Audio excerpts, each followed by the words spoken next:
Hello, I'm Pastor Matthew Verhoeven from the Valley Alliance Church, and I'd like to explain Luke chapter 5, verses 12 to 26 in 3 minutes. This section deals with 2 miracles that Jesus performed early in his ministry, healing the leper and the paralytic. Verse 12, while he was in one of the cities, there came a man full of leprosy, and when he saw Jesus, he fell on his face and begged him, "Lord, if you will, you can make me clean." And Jesus stretched out his hand and touched him and said, "I will be clean." Now the touch here is the key moment, because touch is the way that you transmit leprosy. And instead of Jesus becoming sick or defiled, Jesus' holiness heals the leprosy. Jesus risked all societal expectation to show compassion for this unfortunate man. The second miracle is this. 4 men bring a paralytic man to Jesus, but they couldn't get close, so they climb up on the roof of a building, which was not strange since roofs were kind of like decks in those times. But then they broke through the roof and lowered their friend in the middle of the room before Jesus. They're kind of an inspiration, I think, to all of us to bring our friends to Jesus. But here is when the conflict happens. Verse 20. And when he saw their faith, he said, "Man, your sins are forgiven you."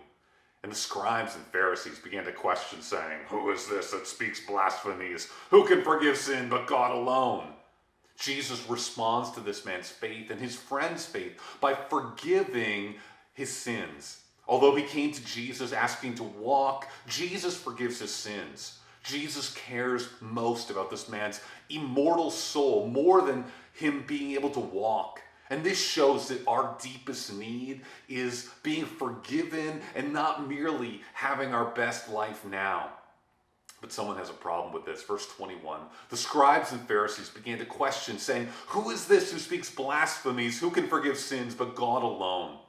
Then Jesus shows who he is. Verse 24, "But that you may know that the Son of Man has authority on earth to forgive sins," he said to the man who was paralyzed, "I say to you, rise, pick up your bed, and go home."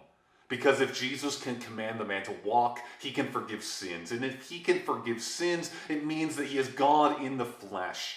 These 2 healing miracles in Luke 5 show us 3 things. 1, Jesus saves people by forgiving their sins when they come to him in faith, something Jesus invites even you to do today.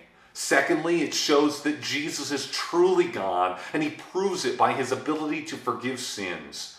And third, this begins Jesus' long conflict with the Pharisees. Jesus points to salvation by grace through faith, while the Pharisees demand that people can only come to God by a certain set of rules.